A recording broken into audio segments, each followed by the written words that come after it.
దేశంలో జరుగుతున్న ప్రధాన చర్చ ఇప్పుడు మొన్న సుప్రీంకోర్టు దళిత క్రైస్తవుల అంశం మీద ఇచ్చిన తీర్పు మీద దేశంలో సీరియస్ గా చర్చ జరుగుతున్న విషయం మనందరికీ తెలుసు. దాని మీద ఎంఆర్పిఎస్ అభిప్రాయాన్ని నిర్దిష్టంగా చెప్పడం కోసం కొంత టైం తీసుకొని కొన్ని విషయాలు అధ్యయనం చేసినాకనే సమాజం ముందుకు రావాలి. ఏది న్యాయం అయితే ఆ న్యాయం వైపు నిలబడాలి, ఏది ధర్మం అయితే ఆ ధర్మం వైపే నిలబడాలి.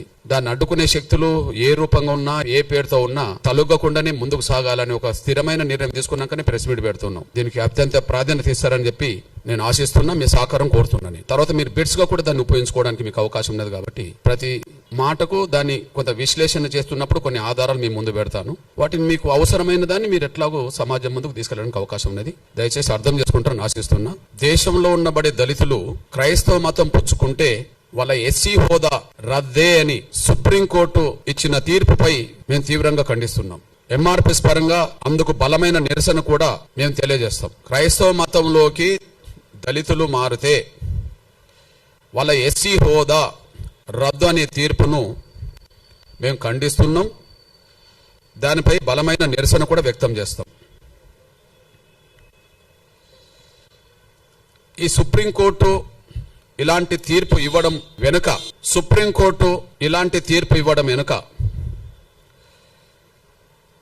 1950 నాడు వచ్చిన రాష్ట్రపతి ఉత్తర్వులను బేస్ చేసుకున్నది. 1950 నాడు వచ్చిన రాష్ట్రపతి ఉత్తర్వులను బేస్ చేసుకున్నట్టుగా ఆ తీర్పు చెప్తున్నది.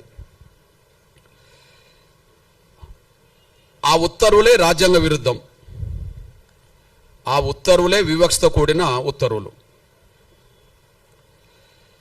ఆ ఉత్తర్వులే రాజ్యాంగ విరుద్ధం, ఆ ఉత్తర్వులు వివక్షతో కూడిన ఉత్తర్వులు. ఈ రెండు తప్పే.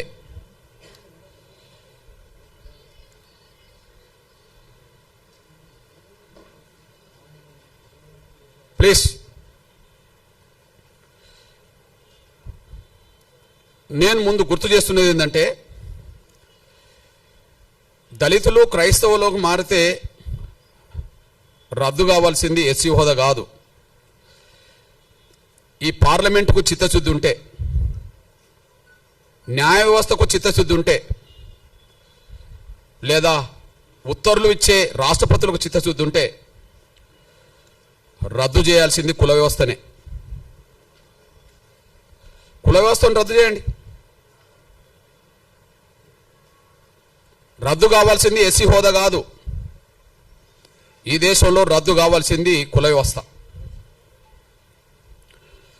కుల వ్యవస్థను రద్దు చేసే చర్యలు తీసుకోండి, మేము స్వాగతిస్తాం, సమర్థిస్తాం. కుల వ్యవస్థను రద్దు చేసే చర్యలు ఎవరు తీసుకున్నా, ఏ పార్టీ, ఏ సంఘం, ఏ సంస్థ తీసుకున్నా వాళ్ళతో కలిసి పనిచేస్తాం, వాళ్ళకి అండగా నిలబడతాం. అందువల్ల దళితులు క్రైస్తవులకు మారితే సుప్రీంకోర్టు ఎస్సీ హోదా రద్దు చేయడానికి తీర్పిచ్చిందేమో కానీ మేము కోరుతున్నది కుల వ్యవస్థనే రద్దు చేయమని మేము కోరుతున్నాం. ఆ కుల వ్యవస్థను రద్దు చేయడానికి ఎవరు ముందుకొచ్చినా వాళ్ళతో కలిసి పనిచేస్తాం, వాళ్ళకి అండగా నిలబడతాం. ఎందుకు ఆ మాట మాట్లాడుతున్నామంటే, ఈ దేశ కుల వ్యవస్థలో అత్యంత బాధితులం దళితులమే. ఈ దేశ కుల వ్యవస్థలో అత్యంత బాధితులం దళితులమే. పశువుల కంటే హీనంగా చూడబడ్డది ఈ దేశంలో కుల వ్యవస్థలో దళితులే.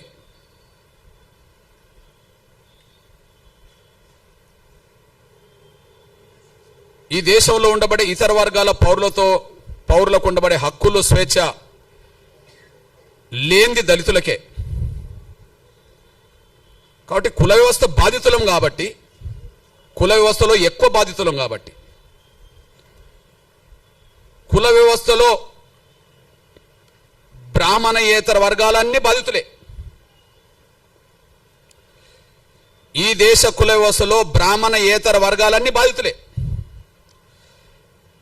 అయితే ఒక్కొక్క వర్గం మీద, ఒక్కొక్క కులం మీద కొంతమేరకు వివక్షత ఉంటుంది. ఏ రెండు కులాల మధ్యలో సాంఘిక సామరస్యత, సమానత్వం లేదు. కానీ అన్ని కులాల మీద ఆధిపత్యం, గౌరవం పొందుతున్నది బ్రాహ్మణ వ్యవస్థ. ఈ బ్రాహ్మణ వ్యవస్థలో అత్యంత పీడిత వర్గం ఎవరు? అత్యంత వివక్షత గురవుతున్నది ఎవరు? అత్యంత బాధితులు ఎవరు? పశువుల కంటే హీనంగా ఈ దేశంలో ఏ వ్యవస్థలో చూడబడ్డం? దళితులు, కుల వ్యవస్థల వాళ్ళు. అంటే ఈ దేశ కుల వ్యవస్థలో అత్యంత బాధితులం దళితులం గనక ఆ దళిత బాధితుల వర్గం నుంచి మేము మాట్లాడుతున్నాం. కుల వ్యవస్థను రద్దు చేయండి. ఎస్సీ హోదా కాదు, కుల వ్యవస్థను రద్దు చేయమని మేము డిమాండ్ చేస్తున్నాం. కుల వ్యవస్థను ఏ పార్టీ సమర్థిస్తుందో బహిరంగపరచమనండి. అస్పృశ్యత అనేది ఏ వ్యవస్థ నుంచి వచ్చిందో రాజకీయ పార్టీలు బహిరంగపరచాలి. ఈ ప్రపంచంలో ఎక్కడ లేని అస్పృశ్యత ఈ దేశంలో ఏ వ్యవస్థ ద్వారా వచ్చిందో బహిరంగపరచాలి. కుల వ్యవస్థను సమర్థించేటోళ్ళంటే కుల వ్యవస్థను సమర్థించిన వాళ్ళే. కుల వ్యవస్థను వ్యతిరేకించిన వాళ్ళంటే సమానత్వాన్ని కోరుకున్న వాళ్ళే. సమానత్వాన్ని ఈ దేశంలో కోరుకునేటోళ్ళు కుల వ్యవస్థ రద్దు కోరుకుంటారు. అసమానతలు ఉండాలని కోరుకునేటోళ్ళు కులాన్ని కోరుకుంటారు, ఉండాలని కోరుకుంటారు. ఈ ఉండాలని కోరుకునే వాళ్ళు ఎవరో బహిరంగంగా రావాలి. కుల వ్యవస్థ రద్దు కోరుకునేటోళ్ళు ఎవరో బహిరంగ రావాలి. అది సంస్థలైనా వ్యక్తులైనా రాజకీయ పార్టీలైనా ఎవరైనా ఈ విషయంలో బహిరంగ రావాలని డిమాండ్ చేస్తున్నా. నేను ఇంత మాట మాట్లాడడానికి కారణం ఏంటంటే, ఏ తీర్పు అయితే సుప్రీంకోర్టు ద్వారా వచ్చిందో, ఒకనాడు సుప్రీంకోర్టుకు చీఫ్ జస్టిస్గా పనిచేసిన మన తెలుగు ప్రముఖుడు, ఒకనాడు సుప్రీంకోర్టుకు చీఫ్ జస్టిస్గా పనిచేసిన మన తెలుగు ప్రముఖుడు, మాజీ చీఫ్ జస్టిస్ కోకా సుబ్బారావు, మాజీ చీఫ్ జస్టిస్ కోకా సుబ్బారావు ఈ తెలుగు నేల మీద అంబేద్కర్ గురించి, అంబేద్కర్ భావజాలం గురించి పరిచయం చేసిన మొదటి పుస్తకం డాక్టర్ ఎన్లూరి రాసింది. అది 6 దశాబ్దాల క్రితం వచ్చేసింది, ఇప్పటిది కాదు. 6 దశాబ్దాల క్రితం వచ్చింది, ఇప్పటిది కాదు. దానికి ముందు మాట రాసింది అప్పుడే.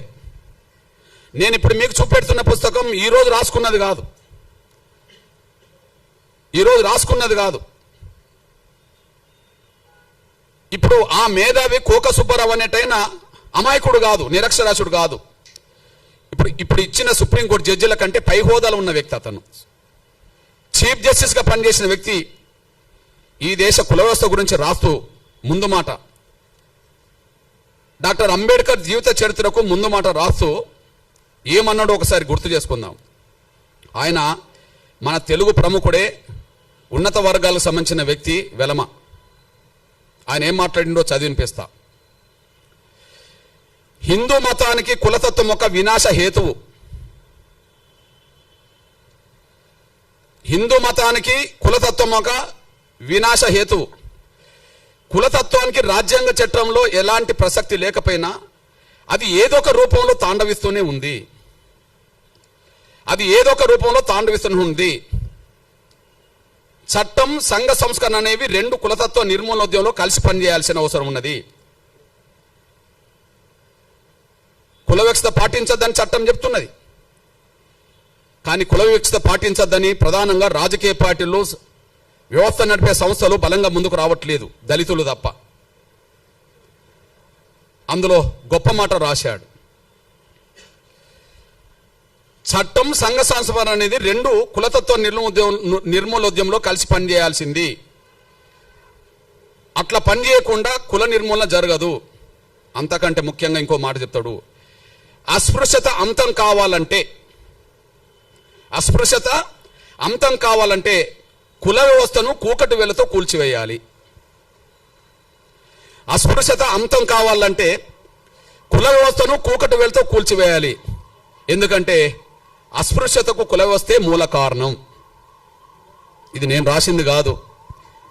ఇప్పుడు ఇచ్చిన సుప్రీంకోర్టు జడ్జిల కంటే పెద్ద ఆయన చీఫ్ జస్టిస్ హోదాలో 16/4/1968 ఈ ముందు మాట రాశాడు. మళ్ళీ చెప్తున్నా, అస్పృశ్యత అంతం కావాలంటే కుల వ్యవస్థను కూకటి వేలతో కూల్చివేయాలి. ఎందుకంటే అస్పృశ్యత కుల వ్యవస్థనే కారణం. కాబట్టి అస్పృశ్యతను తొలగించాలంటే కుల వ్యవస్థ నిర్మూలన జరగాలి. కాబట్టి కుల వ్యవస్థ రద్దు అయితే పోయేదేంది? కుల వ్యవస్థ ఉండాలని ఎవరు కోరుకుంటుంటే బహిరంగ రావాలి. అస్పృశ్యతకు మూల కారణం కుల వ్యవస్థ. కుల వ్యవస్థ రద్దు కాకుండా శాశ్వతంగా అస్పృశ్యత నిర్మూలన జరగదు. ఒక చట్టం మాత్రమే పరిమితం చేస్తే సంఘాలు పార్టీలు పట్టించుకోకపోతే యథావిధిగా కొనసాగుతుంది. మనం చూస్తూనే ఉన్నాం.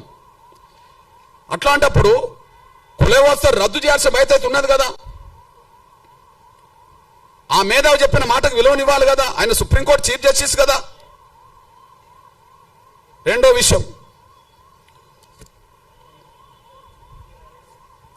మన దేశం బలహీనపడడానికి, మన దేశం ప్రపంచంలో గౌరవాన్ని పొందకపోవడానికి, మన దేశం బలహీనపడడానికి, మన దేశంలో ఉండబడే 140 కోట్ల మందిలో కేవలం భారతీయులమనే ఒక స్పృహ లేకపోవడానికి, కేవలం భారతీయులమనే స్పృహ లేకపోవడానికి కులమే కారణం కదా. ఇది ఈ దేశంలో ఒక మాయని మచ్చ కదా. భారతదేశానికి ఏ వస్త మాయని మచ్చ? భారతదేశానికి ఏ వస్త మాయని మచ్చ? భారతదేశానికి కుల వ్యవస్థ ఒక మాయని మచ్చ. అందుకు సాక్ష్యం మీ దృష్టికి తీసుకొస్తున్నా. ఈ దేశం బలహీనపడ్డది కుల వ్యవస్థ వల్ల. ఒకనాడు అఖండ భారత్లో ఉన్నాం. ఒకనాడు మనం అఖండ భారత్ అని చెప్పుకునే వాళ్ళం. ఇప్పుడున్న భారతే అఖండ భారత్ కాదు కదా. పోనీ పాకిస్తాన్ విభజన కంటే ముందు ఉన్న భారత్ కూడా ఇప్పుడు లేదు కదా. పాకిస్తాన్ కంటే ముందు పాకిస్తాన్ భారతదేశంలో బాగా ఉన్నప్పుడు కూడా అంతకుముందు అఖండ భారత్ అన్నాం కదా. అఖండ భారత్ లేదు కదా. మన నుంచి భారతదేశం అనే ఈ దేశం నుంచి పాకిస్తాన్ విడిపోయింది కదా. విడిపోవడానికి ఆ విశ్వాసం సంబంధించిన వాళ్ళు ఎక్కువ మంది కావడమే కదా. మరి ఆ విశ్వాసంలోకి ఎక్కువ మంది పోవడానికి కారణం ఏంది? బౌద్ధ మతంలోకి ఇతరులు పోవడానికి కారణం ఏంది? క్రైస్తవ మతంలోకి ఇతరులు పోవడానికి కారణం ఏంది? కారణాలు పరిశీలించాలి కదా. హిందూ ధర్మం, సనాతన ధర్మం పురాతనమైంది కదా. మన భారతదేశానికి హిందూ ధర్మం, సనాతన ధర్మం పురాతనమైంది కదా. పురాతనమైన ధర్మం మన భారతదేశ ఎల్లలు దాటి ఇతర దేశాల ప్రజలు ఎందుకు ప్రభావితం చేయలేకుండా పోయింది? ఏ లోపం ఉన్నది? ఏ లోపం ఉన్నది? పురాతనమైంది కదా. సనాతన ధర్మం తర్వాతనే, లేదా హిందూ విశ్వాసం తర్వాతనే క్రైస్తవం వచ్చింది కదా. క్రైస్తవం వచ్చింది కదా. ఇస్లాం వచ్చింది కదా. క్రైస్తవం ఎక్కడో మొదలై ఇవాళ ప్రపంచంలో ప్రతి దేశంలో ప్రభావితం చేస్తుంది కదా. ఇస్లాం ఎక్కడో మొదలై ప్రపంచ దేశాల్లో దాదాపు 60%, 70% దేశాల మీద ప్రభావితం చేస్తున్నది కదా. అసలు మన దేశంను దాటి బయట ఎందుకు పోలేకపోయాం? సనాతన ధర్మం తర్వాతనే మిగతా ధర్మాలు వచ్చినాయి కదా ఈ ప్రపంచంలో. ఆ రెండు విశ్వాసాలకు సంబంధించిన వాళ్ళు ఎందుకు విస్తరించగలిగినరు? మనం ఎందుకు కుచించకపోయినాం? మన ధర్మంలో ఉండే లోపం ఏంటిది? సనాతన ధర్మంలో ఏదైనా లోపం ఉన్నదనుకుంటే కుల వ్యవస్థను సమర్థిస్తూనే ఉంటుంది. హిందూ ధర్మంలో ఏదైనా లోపం ఉన్నదంటే కుల వ్యవస్థను సమర్థిస్తున్నట్టుగానే ఉంటుంది. కుల వ్యవస్థను సమర్థిస్తే అందులో లోపం ఉన్నట్టే. అది హిందూ ధర్మం అయినా సనాతన ధర్మం అయినా. కుల వ్యవస్థ సమర్థించకపోతే హిందూ ధర్మమే గొప్పది కావచ్చు, సనాతన ధర్మమే గొప్పది కావచ్చు. కానీ పురాతనమైన సనాతనమైన మన ధర్మం ప్రపంచాన్ని ప్రభావితం చేయలేకుండా పోయింది. కానీ ఇస్లాం ధర్మం మాత్రం ప్రపంచాన్ని ప్రభావితం చేస్తున్నది. ఈ దేశంలో మసీదులు లేని ఊరు కనిపిస్తుందా? ఈ దేశంలో చర్చిలు లేని ఊరు కనిపిస్తుందా? ఇస్లాం ఎక్కడ పుట్టింది? ఇవాళ ప్రపంచంలో ఏ స్థాయిలో నిలబడ్డది? క్రైస్తవం ఎక్కడ పుట్టింది? ఈ ప్రపంచంలో ఏ స్థాయిలో నిలబడ్డది? ఈ రెండింటికంటే ముందు హిందూ ధర్మం సనాతన ధర్మం అయినప్పుడు ప్రపంచాన్ని ఎందుకు ప్రభావితం చేయలేకుండా పోయినాం? మన లోపం ఏంటి? అఖండ భారత్ లేదు. స్వాతంత్రం కంటే ముందున్న భారత్ కూడా లేదు. అఖండ భారత్ లేదు. స్వాతంత్రం కంటే ముందున్న భారత్ కూడా లేదు. మన లోపాన్ని సరి చేసుకోకపోతే, మన లోపానికి కారణమైన కుల వ్యవస్థను రద్దు చేసుకోకపోతే ఇంకొక 100 ఏళ్లకు ఈ ఉన్న భారత్ ఉంటుందని గ్యారంటీ లేదు. వాస్తవం, సత్యం మాట్లాడడానికి భయపడాల్సిన అవసరం లేదు. ఎందుకు అఖండ భారత్ లేకుండా పోయిందో స్పష్టం చేయండి. ఎందుకు ఉన్న భారత్ కూడా భారత్ లేకుండా పోయిందో, స్వాతంత్రం కంటే ముందున్న భారత్ స్వాతంత్రం తర్వాత ఎందుకు లేకుండా పోయిందో స్పష్టం చేయండి. ఈ దేశంలో ఏ విశ్వాసాలు పెరిగినాయో స్పష్టం చేయండి.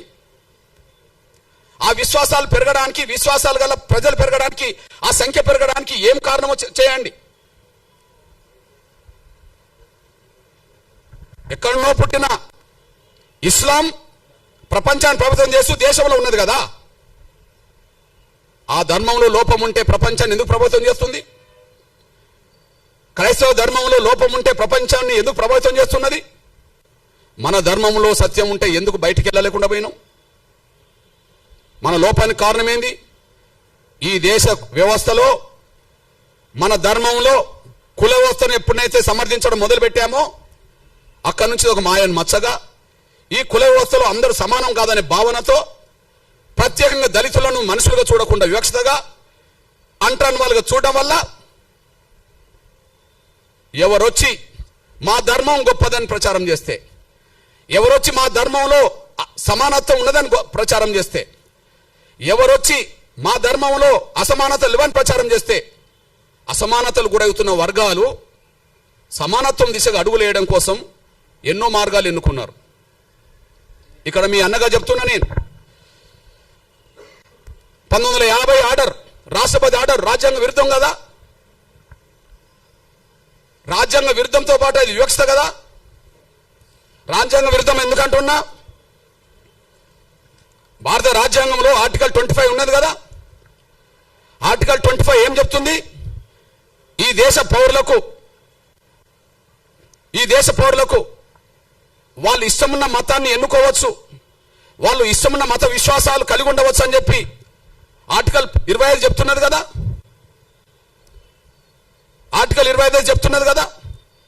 అదే సమయంలో ఆర్టికల్ 14, 15 ఏం చెప్తున్నది? సమానత్వం హక్కు అని చెప్తున్నది కదా.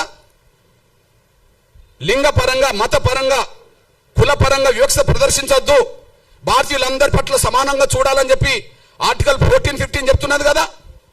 మత స్వేచ్ఛ ఉన్నది, సమానత్వం అందరినీ సమానంగా చూడమని ఉన్నది. మరి ఇప్పుడు దళితులు మాత్రమే క్రైస్తవ మతంలో తీసుకుంటే ఎస్సీ హోదా రద్దు అవుతుందని ఎట్లా ఆర్డర్ వస్తుంది? దళితులు మాత్రమే క్రైస్తవ మతం తీసుకుంటే ఎస్సీ హోదా రద్దు అవుతుందని చెప్పి ఎట్లా ఆర్డర్ వస్తుంది? ఆ ఆర్డర్ను సమర్థిస్తూ ఎట్లా తీర్పు వస్తుంది?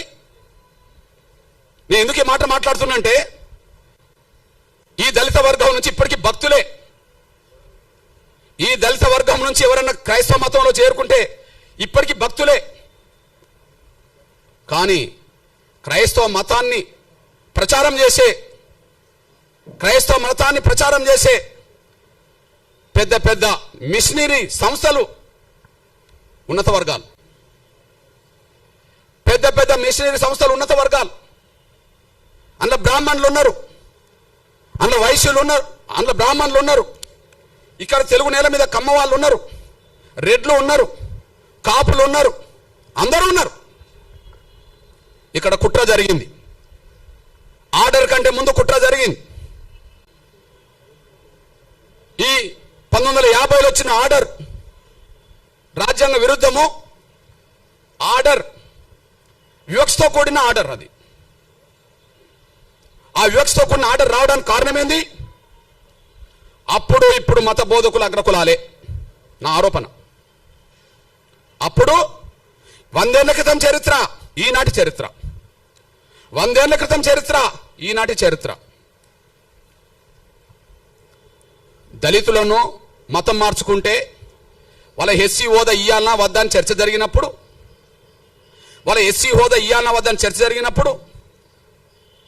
ఈ దేశంలో మేము అందరం సమానమే, మాకు ఎలాంటి ఎస్సీ హోదా వద్దు, మాకు రిజర్వేషన్లు వద్దు అని చెప్పి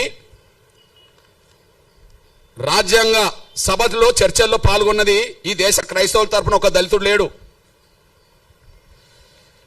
దళితులు క్రైస్తవులుగా భక్తులుగా మిగిలిపోయినరు. కానీ క్రైస్తవ ప్రచారం చేసింది, క్రైస్తవ మతం సమానత్వంతో కూడుకున్నదని ప్రచారం చేసింది ఎవరన్నా ఉంటే, దేశంలో పేరు గల్ల వాళ్ళు ఎవరన్నా ఉంటే అప్పుడు ఇప్పుడు అగ్రకులాలే. వాళ్ళు మారవచ్చునా? వాళ్ళు మారమని చెప్పవచ్చునా? వాళ్లకు ఈ ఆర్టికల్ ఏదైతే ఈ రాష్ట్రపతి ఇచ్చిన 1950 ఆర్డర్ అయితే వాళ్ళకు వర్తించదా? కుట్ర జరిగింది. రాజ్యాంగం రాయడానికంటే ముందు రాజ్యాంగ సభ చర్చల్లో మైనార్టీల హోదా, అణగారిన వర్గాలకు సంబంధించిన వాళ్ళ మతపరమైన హోదా ఎట్లా ఉండాలని చర్చ జరిగినప్పుడు ఆ చర్చల్లో ఈ దేశ క్రైస్తవ ప్రతినిధులుగా 4 పాల్గొన్నారు. ఈ దేశ క్రైస్తవ ప్రతినిధులుగా 4 పాల్గొన్నారు. ఈ 4లో ఈ కమిటీకి చైర్మనే మీ దృష్టికి తీసుకొస్తున్నా. అల్పసంఖ్యాక వర్గాల సబ్ కమిటీ, అడ్వైజరీ కమిటీ. అంటే రాజ్యాంగంలో అల్పసంఖ్యాక వర్గాలకు, దళితులకు, పేద వర్గాలకు ఎలాంటి ఉండాలని చెప్పినప్పుడు అంటే అంబేద్కర్ కూడా ఉంటాడు. కానీ దీనికి చైర్మన్ ఎవరు? హెచ్సి ముఖర్జీ, పశ్చిమ బెంగాల్. ఆయన ఎవరు? బ్రాహ్మణ్. ఎవరి తరఫున పాల్గొన్నాడు? ఈ దేశ భారతీయ క్రైస్తవుల తరఫున పాల్గొన్నాడు. ఈ దేశ భారతీయ క్రైస్తవుల తరఫున పాల్గొన్నాడు. ఎవరు ఆయన? బ్రాహ్మణ్. ఓకే. ఇంకొక ఆయన ఫాదర్ జెరోమ్ డిసోజా, ఈయన పాల్గొన్నాడు. ఈయన అగ్రకుల వ్యక్తే. ఇంకొక ఆయన రాజకుమారి అమృత్ కౌర్, ఈమె రాజకుటుంబంలో పుట్టింది. అట్లనే పీకే సాల్వే, ఈయన కూడా అగ్రకులస్తుడే. వీళ్ళు 4 ఈ దేశ క్రైస్తవులకు ఏం రావాలి అనే కాడ మాట్లాడినరు. మాకు రిజర్వేషన్లు వద్దన్నారు. అంటే ఈ దేశ దళిత క్రైస్తవులకు అన్యాయం జరుగుతున్నది, వాళ్ళకు న్యాయం జరగాలని మాట్లాడుతున్నప్పుడు మాలో సమానత్వం ఉన్నది, మాకు ఎలాంటి విభేదాలు లేవు, మాకు రిజర్వేషన్ వద్దు, మాకు ఎస్సీ హోదా వద్దని చెప్పి అగ్రకులస్తులు చెప్పారు కదా. అంటే మీరు ఇప్పుడు చెప్పండి, అంటే హిందూ దళితుల తరపున అంబేద్కర్ పాల్గొన్నాడు, ఎదుగుతూనే పాల్గొన్నాడుగా. హిందూ దళితుల తరపున ఇందులో ఇదే కమిటీలో జగ్జీవన్ కూడా పాల్గొన్నాడు. హిందూ దళితుల తరపునే కదా ఈ కమిటీలో ఉంటాడు. అంబేద్కర్ ఉంటాడు, జగ్జీవన్ రామ్ ఉంటాడు. కానీ హిందూ దళితుల తరపున వాళ్ళు మాట్లాడతారు. క్రైస్తవ తరపున మాట్లాడలేదా అంబేద్కర్ అంటే మాట్లాడిన చరిత్ర నేను చెప్తా. కానీ ప్రత్యేకంగా క్రైస్తవ తరపున మాట్లాడాల్సిన నిర్ణయం ఎవరు తీసుకోవాల్సి వచ్చింది? ఈ దేశంలో క్రైస్తవ తరపున ఎదిగినోళ్ళే. మరి అప్పుడు దళితుల నుంచి క్రైస్తవులో ఎదిగిన వాళ్ళు ఎవరు లేరు కదా, ఆస్థాకి ఎదిగిన వాళ్ళు లేరు కదా, భక్తులుగా మిగిలిపోయిండు కానీ ఒక శక్తులుగా ఎదగలేదు కదా. ఈ 4 కూడా గాంధీ శిష్యులే. పేరు క్రైస్తవ మతం ఉన్నది, వాళ్ళ కులాలు అగ్రకులాలు, కానీ వాళ్ళు గాంధీ శిష్యులు. గాంధీ చేసిన మోసం వల్ల హిందూ దళితులు మోసపోయినరు, దళిత క్రైస్తవులు మోసపోయినరు. ఏ మోసం? హిందూ దళితులు ఎక్కడ మోసపోయినరు? హిందూ దళితులకు ప్రత్యేక నియోజకవర్గాలు ఉండాలని కమ్యూనల్ అవార్డు వచ్చింది కదా. కమ్యూనల్ అవార్డు రద్దు చేయించడం కోసం కదా గాంధీ నిరాదీక్ష చేసింది. ఆయనను బతికించడం కోసం కదా అంబేద్కర్ రాజీపడాల్సి వచ్చింది. అంటే ప్రత్యేక నియోజకవర్గాలు పోయినాయి కదా. ఎస్సీలు నిలబడ్డ నియోజకవర్గాల్లో ఎస్సీలే ఓట్లేసుకొని గెలిపించుకోవాలనేది పోయింది కదా. ఇది పోవడానికి కారణం గాంధీ కదా. అంటే హిందూ దళితులను మోసం చేసింది గాంధీ కదా. హిందూ దళితుల జీవితాలు అడ్డుకున్నది గాంధీ కదా. దళితులు క్రైస్తవ మతం తీసుకుంటే, క్రైస్తవ మతం తీసుకున్న దళితులకు ఎస్సీ హోదా అవసరం లేదని చెప్పి మాట్లాడిచ్చింది కూడా అగ్రకులాల క్రైస్తవ పెద్దలతోటే కదా. వీళ్ళు ఈ 4 గాంధీ శిష్యులే కదా. అంటే దళిత క్రైస్తవులకు ఆనాడు మోసం జరగడానికి, దళిత హిందువులకు మోసం చేయడానికి గాంధీ పన్నిన కుట్ర కారణం కదా. ఇది వాస్తవం కదా. ఇది వాస్తవమే కదా. అదే సమయంలో మీ అన్నగా చెప్తున్నా నేను, అంబేద్కర్ అభిప్రాయం మొదటి నుంచి నిర్దిష్టంగా ఉన్నది. ఆయన హిందూ దళితుడుగానే పాల్గొన్నాడు ప్రతి చోట. ఆయన ఎన్నికలు నిలబడ్డా హిందూ దళితుడుగా నిలబడ్డాడు రిజర్వేషన్ సీట్ల నుండి. ఆయన ఎక్కడైనా హిందూగానే ఉన్నాడు. ఆయన బౌద్ధ మతం తీసుకున్నది ఎప్పుడు? అక్టోబర్ 14, 1956లో. ఆ తర్వాత 2 నెలలు కూడా తర్వాతనే చనిపోయిండు. అంటే అంతకుముందు బౌద్ధ మతం తీసుకోవడానికంటే ముందు, అంటే చనిపోవడానికి 2 నెలల ముందు కూడా ఈయన హిందువే కదా. అంబేద్కర్ హిందువునేగా, అఫీషియల్గా హిందువునే కదా. ఎస్సీ రిజర్వేషన్లో హిందూ దళితుడునే చేశాడు. ఎస్సీ నియోజకవర్గంలో హిందూ దళితుడు కాకపోతే అప్పటికి బౌద్ధ మతంలో ఉన్నోళ్ళకు కూడా ఎస్సీ హోదా లేదు కదా. సిక్కు మతం ఉన్నోళ్ళకి ఎస్సీ హోదా లేదు కదా. అంబేద్కర్ పోటీ చేసే నాటికి ఒక దళితులకు, హిందూ దళితులకు మాత్రమే పోటీ చేసే అవకాశం ఉన్నది కదా. మరి హిందూ దళితుడుగా ఆయన అభిప్రాయం చెప్పిండు కదా. మతం మారినంత మాత్రాన కుల వ్యవస్థకు సంబంధించిన అవమానాలు దళితులకు తగ్గవు. ఆయన 2 చోట్ల చెప్పాడు. చెప్పేశాడు. అంబేద్కర్ అభిప్రాయాలు చాలా స్పష్టంగా కనిపించినాయి. లోధియన్ కమిటీ పరిణామాలే కమ్యూనల్ అవార్డు వచ్చింది. ఆ లోధియన్ కమిటీ ముందు ఈయన వాదన చేశాడు. ఆ వాదన ఒకసారి వినిపిస్తా చూడండి. హిందూ మతం నుండి క్రైస్తవంలోకి మారిన వాళ్లకు గుర్తింపు రావచ్చునో రాదో, కానీ సమాజం అతన్ని చూసే చూపులో మాత్రం మార్పు రాదు. గ్రామాల్లో దళిత క్రైస్తవులు ఇప్పటికీ అస్పృశ్యులుగానే పరిగణించబడుతున్నారు. వారికి విడిగా శ్మశానాలు ఉంటాయి. ఇది ఎప్పటి మాట? 1932 కంటే ముందు మాట, కమ్యూనల్ అవార్డు కంటే ముందు మాట. అయితే అప్పుడు కూడా ఇట్లాంటి ఉన్నత వర్గాల క్రైస్తవ లీడర్లు మాకు అవసరం లేదన్నప్పుడు ఆయన డీసెంట్ నోట్ రాస్తాడు. మీ అభిప్రాయంతో నేను ఏకీభవించట్లేదు అని. అని చెప్పి లోధియన్ కమిటీ ముందు ఆయన డీసెంట్ నోట్ రాసి ఏమంటాడంటే, అస్పృశ్యతను కేవలం హిందూ మతానికి పరిమితం చేయకూడదు. అస్పృశ్యత వల్లే కలిగే సామాజిక వైకల్యం, సోషల్ డిజాబిలిటీ ఏ మతంలో ఉన్న వారికైనా వర్తిస్తుంది. కేవలం క్రైస్తవులనే ముద్ర వేసి వాళ్ళని అణగారిన వర్గాల జాబితా నుండి తొలగించడం అన్యాయము. వాళ్ళను అణగారిన వర్గాల జాబితా నుండి తొలగించడం అనేది అన్యాయము. ఇది ఎప్పుడు రాశాడు? ఆర్డర్ రాకముందే రాశాడు. 1950 ఆర్డర్. కానీ ఇది కమ్యూనల్ అవార్డు కంటే ముందు ఆయన డీసెంట్ నోట్ రాశాడు. దళితులు మతం మార్చుకుంటే వాళ్ళ ఎస్సీ హోదా రద్దు చేస్తామని మాట్లాడడం అనేది అది న్యాయం కాదు, అది మంచిది కాదని చెప్పి ఆయన స్పష్టం చేశాడు. అంతేకాకుండా చాలా సందర్భాల్లో ఆయన మాట్లాడాడు. రాజ్యాంగ సభలో కూడా మాట్లాడాడు. దళితులు ఏ మతం పుచ్చుకున్నా వాళ్ళు దళితులుగానే పరిగణించబడుతున్నారు. దానికి కారణం ఈ దేశ కుల వ్యవస్థే డామినేట్ చేస్తున్నది. ఈ దేశ కుల వ్యవస్థ ముందు మత విశ్వాసాలు కూడా వెనుకబడిపోతున్నాయి. మళ్ళీ చెప్తున్నా, ఈ దేశ కుల వ్యవస్థ ముందు మత విశ్వాసాలు కూడా వెనుకబడిపోతున్నాయి. మత విశ్వాసాల కంటే కుల వ్యవస్థకు ఉండబడే దాని మీదనే ఎక్కువ ప్రాధాన్యత ఉన్నది. కాబట్టి దళితులు ఏ మతం పుచ్చుకున్నా వాళ్ళు దళితులుగానే ఉంటారని చెప్పి ఆయన స్పష్టం చేశాడు. అంతేకాకుండా మీ అన్నగా ఒక విషయం గుర్తు చేస్తున్నా నేను. షోలాపూర్ సభలో ఎప్పుడు పెట్టినంటే 1937లో పెట్టిండు. మతం మారడం వల్ల ఆత్మగౌరవం వస్తుందని ఆశించి చివరికి అటు ఆత్మగౌరవం దక్కక ఇటు లౌకికవాద రిజర్వేషన్ కోల్పోయి దళిత క్రైస్తవులు 2 పడవల మీద ప్రయాణం చేస్తున్నారని ఆయన అభివర్ణించారు. ఇటు హక్కులు పోయినాయి, ఇటు గౌరవం పోయింది. దళిత క్రైస్తవులు అయినంత మాత్రాన ఉన్నత వర్గాల క్రైస్తవులో పెట్టే సమాధుల కాడ వీళ్ళని పెడతారా? గౌరవం లేదు. అందులో మారిందని చెప్పి హక్కులు పోయినాయి. రెండిటికి చెడిపోయినరు అని చెప్పి, రెండిటికి నష్టపోయిందని చెప్పి డాక్టర్ బాబాసాహెబ్ అంబేద్కర్ మాట్లాడిండు. ఇప్పుడు మీ అన్నగా చెప్తున్నా, మీకు లేటెస్ట్ ఉదాహరణ చెప్తున్నా. 100 ఏళ్ల క్రితం క్రైస్తవ వ్యవస్థ మీద 100 ఏళ్ల క్రితం ఉన్నత వర్గాల ప్రభావం ఉన్నది. వాళ్ళు ప్రచారకులు, వీళ్ళు భక్తులు, అంతే. వాళ్ళు ప్రచారకులు, వీళ్ళు భక్తులు. ఇప్పటికీ 100 ఏళ్ల తర్వాత చరిత్ర చెప్తున్నా నేను. పేర్లు 100 ఏళ్ల తర్వాత చరిత్ర చెప్తున్నా, వాళ్ళ పేర్లు. ఇప్పుడు చూడండి, చౌతా ఈ తెలుగు నేలను క్రైస్తవ మత ప్రచారాన్ని 99% ప్రభావితం చేసే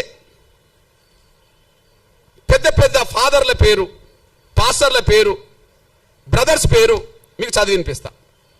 ఇలా ఒక్క దళితుడి పేరు చెప్తే నేను నేను 100 ఏళ్ల క్రితం 4 పేరు చెప్పాను. 100 ఏళ్ల తర్వాత 10 మంది పేరు చెప్తా. ఒక్కసారి ఆ 10 మంది పేర్లు వినండి. బ్రదర్ అనిల్ కుమార్, వైఎస్ రాజశేఖర్ గారు అల్లుడు. బ్రదర్ అనిల్ కుమార్, వైఎస్ రాజశేఖర్ గారు అల్లుడు. చాలా గొప్ప ప్రచారకుడు, బ్రాహ్మణ్. ఓకే, ఆయన పెద్ద ప్రచారకుడు అని చెప్పి మా బ్యాచ్, ఆయన గొప్పోడు, గొప్ప ప్రచారకుడు అని చెప్పి వీళ్ళు వెళ్తారు. అక్కడ దాకా ఎదగరు వీళ్ళు, కానీ ఎక్కడికి వెళ్తారు? ప్రచారకుడు ఎవరు? అనిల్. ఇప్పుడు మీరు చూడండి, ఒకే చోట ఉండి 100 చోట్ల వీడియో, అది కెమెరాలు పెడతారు. ఏంటిది అది? డిజిటల్ సంబంధించిన పెట్టి లక్షల మందిని ప్రభావితం చేసే బ్రదర్ సతీష్ కుమార్, లక్షల మందిని ప్రభావితం చేసే బ్రదర్ సతీష్ కుమార్, ఓసీ కాపు. ఓకే, ఓసీ కాపు.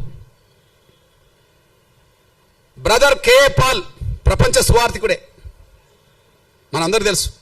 ఇక్కడ నుంచి ప్రపంచ దేశాలకు ప్రభావితం చేసే వ్యక్తి, Kapu. Okay, brother John Wesley, brother రాజమండ్రికి చెందిన జాన్ వెస్లీ, ఇతను మన మంగళి సోదరుడు, చాలా ప్రభావితం చేస్తున్నాడు, BC. Vijay Paul Reddy, brother Vijay Paul Reddy, చాలా ప్రభావితం చేస్తున్నాడు. Jayaprakash Paul, Brahmin. Jayaprakash Paul, Brahmin. Shyam Kishore, pastor Shyam Kishore, OC Kamma. Okay, OC Kamma. Stephen Paul, pastor PJ Stephen Paul, OC, Brahmin. Hosanna Ministries John Wesley, Kapu. Pastor Shalem Raj, BC. Pastor Shalem Raj, BC. మా దళితుడు ఎక్కడున్నాడో నాకు అర్థమవుతలేడు. వీళ్ళు ఈ తెలుగు నేల మీద క్రైస్తవ మత ప్రచారకులుగా వాళ్ళు దేశంలో అంతర్జాతీయ స్థాయిలో పేరు తెచ్చుకుంటున్నారు. వాళ్ళని నమ్మి సమానత్వం ఉన్నదని చెప్పి వీళ్ళు భక్తులుగా పోతున్నారు. ఇప్పుడు ఈ ప్రచారం చేసిన వాళ్లకు, ఈ మతంలో చేరండి, మతం గొప్పదని చెప్తున్న వాళ్లకు 1950 ఆర్డర్ వర్తించదు. 1950 ఆర్డర్ వర్తించదు. వాళ్ళ కులం వాళ్ళ కులంగానే ఉంటుంది. వాళ్ళ కులం వాళ్ళు బ్రాహ్మణ కులమే, వాళ్ళు ఓసీలే. వాళ్ళు కమ్మ కులమే, వాళ్ళు ఓసీలే. మా మంగళ సోదరుడు బీసీనే, కాపులు ఓసీనే అక్కడ కదా, కమ్మ వాళ్ళు ఓసీనే. ఈ ఆర్డర్ వాళ్ళకేం వర్తించదు. ఎవరైతే క్రైస్తవ మతం చాలా గొప్పదని ప్రచారం చేసి దూసుకెళ్తున్నారో, పేరు తెచ్చుకుంటున్నారో, ప్రతి ఆదివారం, శనివారం, శుక్రవారం ప్రతిరోజు ప్రార్థన పేరుతో దశమభాగం తీసుకుంటున్నారో, ప్రార్థనల పేరుతో దశమభాగం కోరుతున్నారో, అతను దశమభాగం ఇవ్వకపోతే కూడా దేవుడు అంగీకరించాడని చెప్పి మళ్ళీ భయభ్రాంతులు గురి చేస్తున్నారో, వాళ్లకు ఈ ఆర్టికల్, ఈ రాష్ట్రపతి 1950కి సంబంధించిన ఆర్డర్ వర్తించదు. ఆర్డరు మేము గొర్రెలేం కదా, వర్తిస్తుంది. దళితులు వాళ్ళు గొర్రెలాగా భావించుకుంటారు. వీళ్ళకి వర్తిస్తుంది ఆర్డర్, వాళ్ళకి వర్తించదు. మీరు చెప్పండి, ఇది వివక్షత కాదా? అసలు ఆర్డర్ రాజ్యాంగ విరుద్ధం అన్నా నేను. ఆర్టికల్ 14కు 15కు విరుద్ధం, సమానత్వ స్వేచ్ఛకు విరుద్ధం, ఆర్టికల్ 25కు విరుద్ధం, మత స్వేచ్ఛకు విరుద్ధం. అంటే బ్రాహ్మణులు మాత్రం క్రైస్తవ మతం పుచ్చుకోండి అంటే ప్రచారం చేయవచ్చునా? కాపులు, కమ్మోళ్ళు, రెడ్డోళ్ళు క్రైస్తవ మతం పుచ్చుకోండి, ఇందులో గొప్ప ధర్మం ఉంటే ప్రచారం చేయవచ్చునా?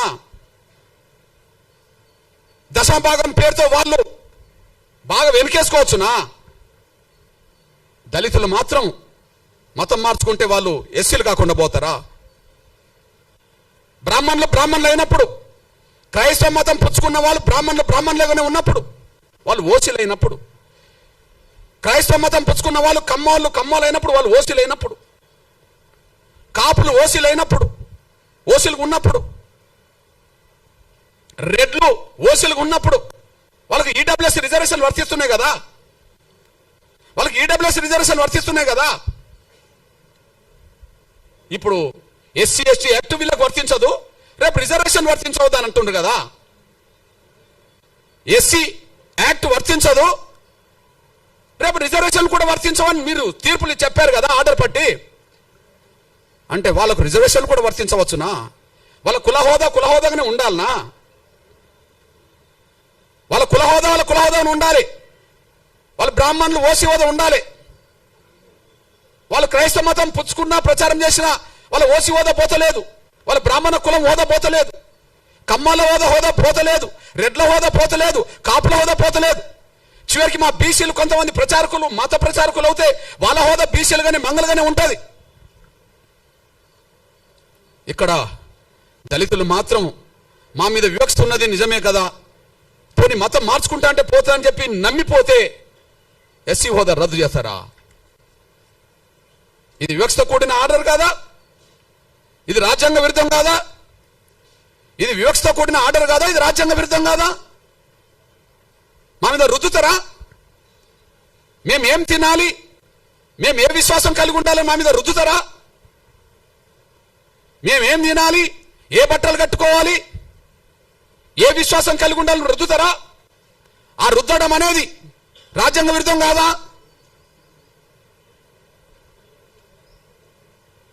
మత స్వేచ్ఛ లేదని, ఎవరు కూడా హిందూ ధర్మంలోనే ఉండాలని కుల వ్యవస్థ రద్దు చేసి ఆర్టికల్ 25 తొలగించండి, మాకు అభ్యంతరం లేదు.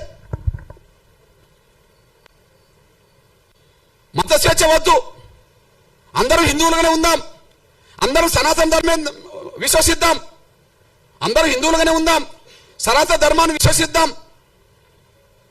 కుల వ్యవస్థ ఉండదు, కులాన్ని రద్దు చేస్తున్నామని చెప్పానండి. దాని ద్వారా మెజార్టీ ప్రజలు ఆర్టికల్ 25 ఉన్నా లేకపోయినా దాన్ని పట్టించుకోరు. మనకి ఇక్కడ అందరికీ స్వేచ్ఛ ఉంటే, అందరికీ గౌరవం ఉంటే, ఈ మత విశ్వాసాల్లో హిందూ ధర్మంలో లేదా సనాతన ధర్మంలో ఏదో ఒక లోపం లేకపోతే, కుల వ్యవస్థను సమర్థించే వ్యవస్థ లేకపోతే ఇన్ని ఎందుకు వస్తాయి? మనం విస్తరించలేకుండా పోయినాం, కానీ వాళ్ళు విస్తరించుకుంటూ ఇక్కడికి వచ్చేశారు. ఆ విస్తరించేటప్పుడు అది కరెక్ట్ మంచిది అని చెప్పి ప్రచారం చేసింది అగ్రకులాల క్రైస్తవ ప్రచారకులే. వివక్ష గురైన వాడు పోతే మాత్రం వాని హక్కు రద్దు చేస్తారు. ఇది న్యాయం కాదు, ధర్మం కాదు. ఇది గాంధీ కుట్రలో భాగం. గాంధీ ప్రత్యక్షంగా ఉండి కమ్యూనల్ అవార్డు అమలు కాకుండా అడ్డుకున్నాడు. గాంధీ పరోక్షంగా ఆనాడు రాజ్యాంగ సభ చర్చల్లో దళిత క్రైస్తవులకు రిజర్వేషన్ అవసరం లేదు, మేము అందరూ సమానమే అని చెప్పి 4 అగ్రకులాల క్రైస్తవ పెద్దలతో అందులో రాయించుకున్నాడు. ఇది కుట్ర. నాటి నుంచి నేటి వరకు వివక్ష కొనసాగుతుంది. ఈ నేపథ్యంలో స్పష్టం చేస్తున్నాం. పోనీ అంబేద్కర్ అభిప్రాయం స్పష్టంగా ఉన్నది. అంబేద్కర్ విలువనిస్తుండ్రా? మేము అంబేద్కర్ను గౌరవిస్తామని మాట్లాడుతుండ్రు కదా, అంబేద్కర్ ప్రపంచ మేధావని మాట్లాడుతుండ్రు కదా, అంబేద్కర్ గొప్ప రాజనీతిజ్ఞుడు అని మాట్లాడిండు కదా. మరి ఆయన అభిప్రాయానికి విలువనివ్వాలి కదా. ఈ దేశంలో మత వ్యవస్థ కంటే మత వ్యవస్థను మింగింది ఇప్పుడు కుల వ్యవస్థ కదా. ఏదో అంటారు చూడు, పాముకు పాలు పోస్తే కాటేయకుండా ఉంటుందా అంటే, సనాతన ధర్మంలో కులం లేదనేటోళ్ళు ఉన్నారు, సంతోషమే. హిందూ ధర్మంలో వివక్ష లేదని అంటారు, సంతోషమే. మరి సనాతన ధర్మానికి కులానికి సంబంధం లేనప్పుడు, హిందూ ధర్మంలో వివక్ష లేనప్పుడు కుల వ్యవస్థ మనకు అవసరమే లేదు కదా. కుల వ్యవస్థ ఇప్పుడు హిందూ ధర్మాన్ని కూడా బలి తీసుకుంటుంది కదా, సనాతన ధర్మాన్ని కూడా బలి తీసుకుంటుంది కదా. సాక్ష్యం ఏంటిది? వెంకటేశ్వర స్వామి దేవాలయంకి వెళ్ళేటప్పటికీ అందరూ హిందువులే కనిపిస్తారు. మరి వాళ్ళ సొంత ఊర్లోకి వచ్చినప్పుడు అక్కడ పోయిన వాళ్ళందరూ కలిసి ఒకరినొకరిని ఇచ్చిపుచ్చుకునే వాళ్ళు ఉండడానికి అవకాశం లేదు కదా. అయోధ్యకి వెళ్ళేటోళ్ళు అందరూ అక్కడ సమానంగా కనిపిస్తారు. కానీ రాముణ్ణి నమ్ముకున్న వాళ్ళందరూ ఈ దేశంలో అందరూ సమానంగా వాళ్ళ గ్రామాల్లో లేరు కదా. కృష్ణుని నమ్ముకునేటోళ్ళు ద్వారాకి వెళ్ళొస్తుంటారేమో, అక్కడికి వెళ్ళేటప్పుడు అందరు సమానంగా దేవుడి కాడ కనిపిస్తారేమో, కానీ ఇళ్ళకి వచ్చినప్పటికీ వాళ్ళ మధ్యలో సమానత్వం లేదు కదా. అంటే రాముని నమ్ముకున్నా, కృష్ణుని నమ్ముకున్నా, క్రీస్తుని నమ్ముకున్నా, ఎవరిని నమ్ముకున్నా, వెంకటేశ్వర నమ్ముకున్నా, ఈ దేశ కుల వ్యవస్థ విశ్వాసాల కంటే ఈ యొక్క కుల వ్యవస్థ శాసిస్తున్నది కదా. విశ్వాసాలు రెండో స్థాయికి వెళ్ళినాయి కదా, కుల వ్యవస్థ శాసిస్తున్నది కదా. అంటే మనం పెంచి పోషించిన పాము మనం కాటేస్తున్నది కదా. ఈ కాటేయడం వల్లనే అఖండ భారత్ లేకుండా పోయింది కదా. ఈ కాటేయడం వల్లనే ఉన్న భారత్ కూడా పాకిస్తాన్ భూభాగం అంటే వెళ్ళిపోయింది కదా. దేనివల్ల వెళ్ళిపోయింది? ఈ కుల వ్యవస్థ రుగ్మత మాయన్ మచ్చ ఉండడం వల్లనే ఇక్కడ వేరే విశ్వాసాలు పెరగాల్సిన దారి తీసింది కదా. ఆ విశ్వాసాలను తీసుకొచ్చిన వాళ్ళు కూడా అగ్రకులాలే వాళ్ళే కదా. తీసుకొచ్చిన వాళ్ళది తప్పు కాదు, ప్రచారం చేసిన వాళ్ళది తప్పు కాదు, నమ్ముకున్న వాళ్ళది తప్పు అని చెప్పి దళితుల్ని బలి చేయాలని చూస్తే అది న్యాయం కాదనే విషయం కూడా మర్చిపోవద్దని నేను సవినం కోరుతున్నా. నేను ఈ నేపథ్యంలో ఇక్కడ ముందు ఆర్డర్ ఏం చెప్పింది? 1950లో ఆర్డర్ హిందువులు తప్ప మిగతా ఏ మతం నమ్ముకున్నా వాళ్ళకు ఎస్సీ హోదా ఉండదు అని చెప్పేసింది. ఓకే, ఆర్డర్ ఏమన్నా ఖురానా, భగవద్గీత లేకపోతే బైబిలా మనం మార్చుకునేదే కదా. రాష్ట్రపతి ఆర్డర్ను మనం మార్చుకునేది కదా. ముందు 1950లో రాష్ట్రపతి ఆర్డర్ వచ్చే సమయానికి ఒక హిందువులు తప్ప ఎస్సీ హోదాకు మిగిలిన ఎవరు కూడా వర్తించదని చెప్పింది కదా. మరి తర్వాత 56లో దాన్ని సరి చేసుకున్నారు కదా. 56లో ఇంకో ఆర్డర్ వచ్చింది కదా, అందులో సిక్కులు కూడా ఎస్సీ హోదా వర్తించదని చెప్పింది కదా. అంటే సిక్కుల్లో కూడా కుల వ్యవస్థ ఉన్నదని చెప్పినట్టే కదా. మరి మొదటి ఆర్డర్ రెండో ఆర్డర్ సవరించుకున్నారా లేదా? మొదటి ఆర్డర్ నుంచి రెండో ఆర్డర్ సవరించిండ్రా లేదా? 50లో 56లో రెండో ఆర్డర్ను మళ్ళీ మూడో ఆర్డర్ సవరించిండ్రా లేదా? 90లో ఎవరికి అవకాశం ఇచ్చిండ్రు? బౌద్ధులకు అవకాశం ఇచ్చిండ్రా లేదా? అంటే బౌద్ధ మతంలో మళ్ళీ కుల వ్యవస్థ ఉందని ఒప్పుకున్నారా లేదా? ముందేమో హిందూ వ్యవస్థే ఈ అస్పృశ్యతకు కారణమని చెప్పి మీరే మాట్లాడుతున్నారు. హిందూ వ్యవస్థ తప్ప మిగతా ఏ వ్యవస్థలో అస్పృశ్యత లేదని చెప్పిండ్రు. కానీ 50 వచ్చినప్పటికీ మళ్ళీ సిక్కుల్లో సమానత్వం బోధించినా కుల వ్యవస్థ ప్రభావితం చేస్తుందని మళ్ళీ చెప్పేశారు. తర్వాత బౌద్ధంలో సమానత్వం ఉన్నదని బౌద్ధం ప్రచారం చేసిన ఈ దేశ కుల వ్యవస్థలో మళ్ళా దళితులు అక్కడ దళితులుగానే ఉన్నారని మీరు చెప్పేశారు. అంతే కదా. మరి ఈ దేశంలో సమానత్వం గురించి క్రైస్తవ సమాజం ప్రచారం చేయవచ్చు, కానీ కుల వ్యవస్థ అధిగమించిందా లేదా? దాన్ని ప్రపంచంలో ఎక్కడ కుల వ్యవస్థ లేదు కాబట్టి క్రైస్తవం అంతా సమానత్వంగానే ఉంటుంది. ప్రపంచంలో ఎక్కడ కూడా ఇస్లాం సమానత్వాన్ని బోధించింది కాబట్టి అక్కడ కుల వ్యవస్థ లేదు కాబట్టి ఉంటుంది. కానీ ఇక్కడ ఉన్నది కదా. మరి ఇక్కడ ఉండకపోతే బీసీ రిజర్వేషన్లో ముస్లింలు వచ్చారు కదా, ఏ గ్రూపులో ఉన్నారు కదా, బి గ్రూపులు ఉన్నారు కదా. అంటే సామాజిక వ్యవస్థ ఇక్కడ పడ్డది కదా. అంటే ఈ దేశంలో హిందూ విశ్వాసంలో ఉన్న కుల వ్యవస్థ ఉండడం వల్ల వివక్షత కొనసాగుతుంది. సిక్కు ధర్మం ఉన్నా కొనసాగుతుంది, బౌద్ధ ధర్మం ఉన్నా కొనసాగుతుంది, క్రైస్తవ ధర్మం ఉన్నా కొనసాగుతుంది. కుల వ్యవస్థ ప్రభావం ఇస్లాం మతం కూడా ఇక్కడ పడుతుంది. నేను ఒక మాట చెప్తున్నదంటే, ఈ దేశంలో కుల వ్యవస్థ ఉన్నంత వరకు ఎన్ని గొప్ప మతాలు ఇక్కడికి వచ్చినా, ఎన్ని గొప్ప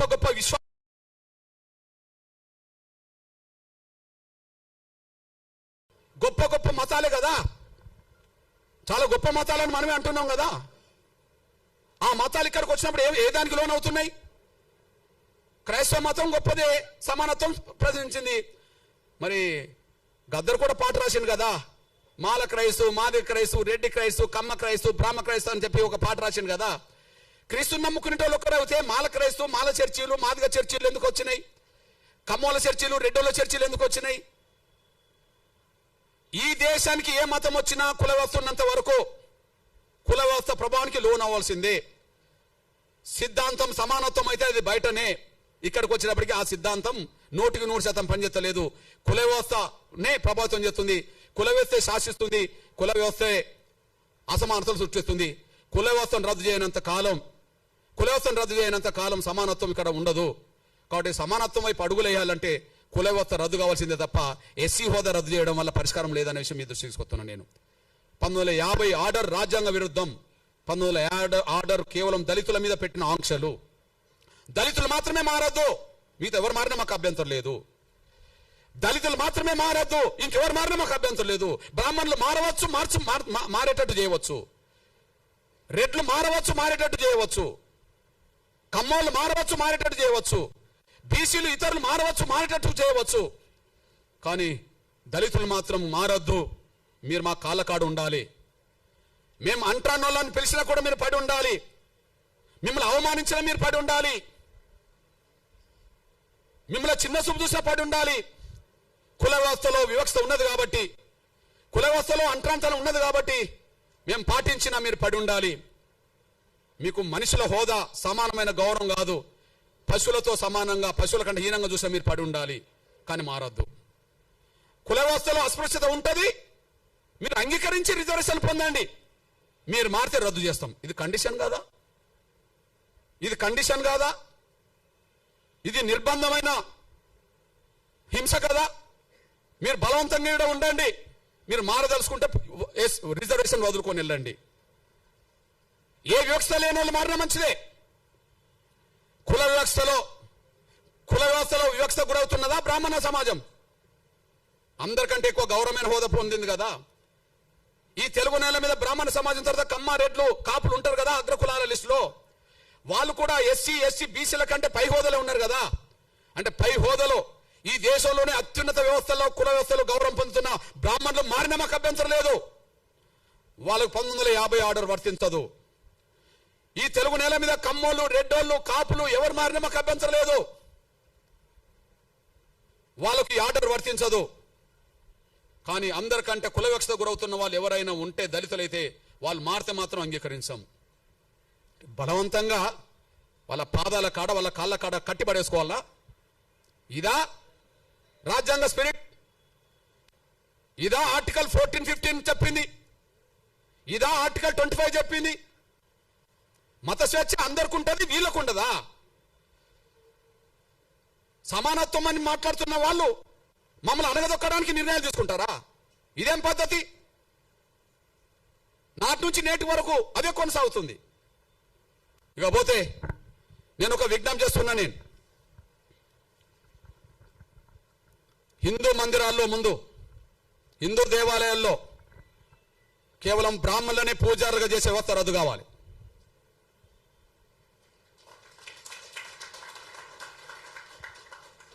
కేవలం బ్రాహ్మణులనే పూజారులుగా చేసే వ్యవస్థ రద్దు కావాలి. ఏంది అది? పేటెంటా? ఎందుకు రద్దు కాదు? ఈ రాజ్యాంగంలో ఏదైనా రద్దు చేయవచ్చుగా. ఈ రాజ్యాంగం ఈ దేశంలో కుల వ్యవస్థ వద్దనుకుంటే రాజ్యాంగం రద్దు చేస్తుంది కదా. పార్లమెంట్లో బిల్లు పాస్ అవుతే రద్దు అవుతుంది కదా. దానికి అనుగుణంగా రాష్ట్రపతులు ఆర్డర్లు తీయవచ్చు కదా. ఎందుకు రద్దు కాదు? ఎందుకు రద్దు కాదు? నేను అంటున్నా, ఈ దేశ హిందూ దేవాలయాల్లో భక్తులు అన్ని వర్గాల వాళ్ళు ఉన్నప్పుడు పూజారులు మాత్రం, బ్రాహ్మణులు మాత్రం ఎందుకు ఉండాలి? వెంకటేశ్వర స్వామిని నమ్ముకున్న వాళ్ళు హిందూ సమాజంలో అన్ని వర్గాల వాళ్ళు ఉన్నారు. రాముణ్ణి నమ్ముకున్న వాళ్ళు హిందూ సమాజంలో అన్ని వర్గాల వాళ్ళు ఉన్నారు. ఓకే. కృష్ణుడిని నమ్ముకున్న వాళ్ళు, ఇతరులు నమ్ముకున్న వాళ్ళు అన్ని వర్గాల్లో ఉన్నారు కదా. దేవుడి దగ్గర, గర్భగుడి దగ్గర పూజా వృత్తి చేసే కాడ బ్రాహ్మణులు ఎందుకు ఉండాలి? వాళ్ళు ఏమైనా దైవదూతలా? దేవుడు బ్రాహ్మణులను మాత్రమే ఉండాలని ఇక్కడ నన్ను చెప్పిండా? వెంకటేశ్వర స్వామి చెప్పిండా? రాముడు ఏమన్నా చెప్పిండా? కృష్ణుడు ఏమన్నా చెప్పిండా? ఇంకెవరైనా చెప్పిండ్రా? హిందూ దేవాలయంలో బ్రాహ్మణులు మాత్రమే పూజారులు ఉండే వ్యవస్థ రద్దు కావాలా? నా డిమాండ్. అక్కడి నుంచి కుల నిర్మూలకు దారితీస్తుంది, అక్కడి నుంచి సమానత్వానికి దారితీస్తుంది. హిందూ వ్యవస్థలో సమానత్వం రావడానికి పునాదులు పడతాయి. నేను ఒక విషయం చెప్తున్నా. నేను అయోధ్యలో రాముడి గుడి కాడ మా ఎస్సీ, ఎస్టీ, బీసీలకు ఉండబడే హక్కు ఇంకెవరికి లేదు. అది శ్రీకృష్ణ మందిరమైనా, అయోధ్య మందిరమైనా, రామాలయాలు ఎక్కడుంటాయో అక్కడ ఎస్సీ, ఎస్టీ, బీసీలకు ఉండబడే అంత రైట్ ఇంకెవరికి లేదు. ఓకే. నేను సాక్ష్యం చెప్తున్నా. మనం రామరాజ్యం గురించి మాట్లాడతాం. రాముడు పరిపాలించినాకనే రామరాజ్యం కదా, పరిపాలించక ముందు కాదు కదా. రాముడు ఒక రాజుగా, మనం నమ్ముకున్న వాళ్ళకు విశ్వాసం దేవుడు. ఆయన భౌతికంగా వ్యక్తిగా జీవించాడు కాబట్టి ఒక రాజు, క్షత్రియ కులం, క్షత్రియ వంశం. రాముడు ఏ వంశం? క్షత్రియ వంశం, అంతే కదా. రాముడు ఏ వంశం? క్షత్రియ వంశం. ఓకే, నేనంటున్నా జై శ్రీరామ్ అని అందరం అంటాం అనుకో. రాముడి గొప్ప లక్షణాలు ఆయన పరిపాలన ద్వారా తెలిసినాయి కదా ఎక్కువ. రామరాజ్యం అని ఎందుకు అంటున్నాం? రాముడికి తమ్ముడు ఉన్నాడు, భరతుడు. రాముడి కంటే ముందు పరిపాలించండు కదా. రాముడు అయోధ్యకు వచ్చినప్పుడు తండ్రి మాటకు, సవతి తల్లి మాటకు, పినతల్లి మాటకు కట్టుబడి ఉండి రాముడు అడవికి వచ్చాడు కదా, సీతను, శ్రీమతి గారిని పట్టుకొని, తమ్ముడిని పట్టుకొని. అప్పుడు ఎవరు పరిపాలించిండ్రు? ఎవరు పరిపాలించరు కదా. మరి ఆయన పరిపాలించడు, రాముడు పరిపాలించడు. కానీ మనం ఏమంటున్నాం, మన హిందూ సమాజంలో రాముడి భక్తులు, ఓకే రాముడు దేవుడు గొప్ప రాజు అనుకుంటే ఏమంటున్నాం? రామరాజ్యం తీసుకొస్తాం అంటున్నారు. రామరాజ్యం గొప్పదే కదా. ఆ రామరాజ్యం గొప్పదని ఎట్లా తెలిసింది? రాముడు పరిపాలిస్తేనే తెలిసింది కదా. మరి రాముడు అయోధ్య నుండి వస్తే, అడవి నుండి వచ్చినాకనే పరిపాలించండు కదా. అడవికి వెళ్ళక ముందు రాజు కాదు కదా. అడవికి వెళ్ళక ముందు రాజు కాదు కదా. అడవికి వెళ్ళి వచ్చినాకనే రాజు కదా. మరి అడవికి వెళ్ళి అడవి నుంచి మళ్ళీ ఉట్టికనే వచ్చాడా? యుద్ధం చేయలేదా? యుద్ధం జరిగిందా లేదా? రామారావణ యుద్ధం జరిగిందా లేదా? ఆ యుద్ధంలో గెలిస్తే కదా రాముడు రాజు అయింది. మళ్ళా ఆ యుద్ధంలో గెలిస్తే కదా అయోధ్యకి వెళ్ళింది. గెలిచినాక కదా అయోధ్యకి వెళ్ళింది. అయోధ్యకి వెళ్ళినాక కదా మళ్ళీ రాజుగా పట్టాభిషేకం చేసింది. గెలవకపోతే ఓకే గెలిచిండు. గెలవడానికి యుద్ధం జరిగింది కదా. ఆ యుద్ధం ఎక్కడ జరిగింది? అడవిలో జరిగింది కదా. ప్రధానంగా శ్రీలంకకు దక్షిణాది మధ్యలోనే జరిగింది కదా. మరి ఆయన సైన్యం ఎవరా? రాముడు సైన్యం ఎవరు? రాముడు సైన్యం ఎవరు? వానరులే కదా. వానరులు అంటే ఎవరు? అడవి బిడ్డలు కదా. అడవి బిడ్డలు అంటే ఎవరు? ఆదివాసులు కదా. ఆదివాసులు అంటే ఎస్టీలు కదా. అడవిలోనే యుద్ధం జరిగింది కదా.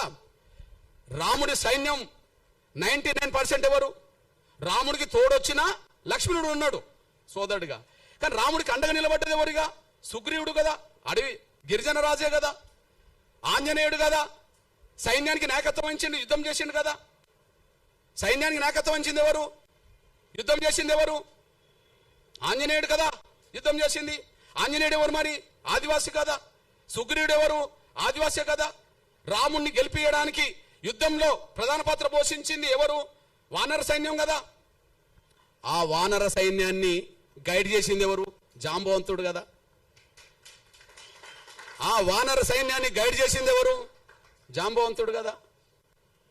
ఇది ఎక్కడి నుండి తీసుకున్నాం? ఇదంతా వాల్మీకి రామాయణమే కదా. ఇది ఎక్కడి నుండి తీసుకున్నాం? వాల్మీకి రామాయణం నుండి తీసుకున్నాం కదా. ఇప్పుడు మనకు మన సైన్యాన్ని, దేశ ప్రభుత్వాన్ని గైడ్ చేస్తున్నది ఎవరు చెప్పు? దేశంలో ఒక పెద్ద ఆయన అజిత్ దోవల్, అంతేనా? సైన్యాన్ని, ప్రభుత్వాన్ని గైడ్ చేసేది ఎవరు? అనుభవస్తుడు అజిత్ దోవల్. అజిత్ దోవల్ లాంటి పాత్ర రావణుడి యుద్ధ కాలంలో జాంబవంతుడు చేసిండని చరిత్ర ఉన్నది కదా. రావణ యుద్ధంలో ఆంజనేయుడికి తన శక్తి తెలియదని తెలుసు కదా. తన శక్తిని గుర్తు చేసింది ఎవరు? జాంబవంతుడు కదా. నువ్వు దాటగలవు, నువ్వు సముద్రాన్ని ఈదగలవు, దాటగలవు, నువ్వు వాయుపుత్రుడివి కదా. నువ్వు పోయి రాగలవు, సీత జాడ తెలుసుకోగలవు, అక్కడున్న వాస్తవాలు చెప్పగలవు, అక్కడి నుంచి మన యుద్ధం చేయగలవు అని చెప్పింది ఎవరు?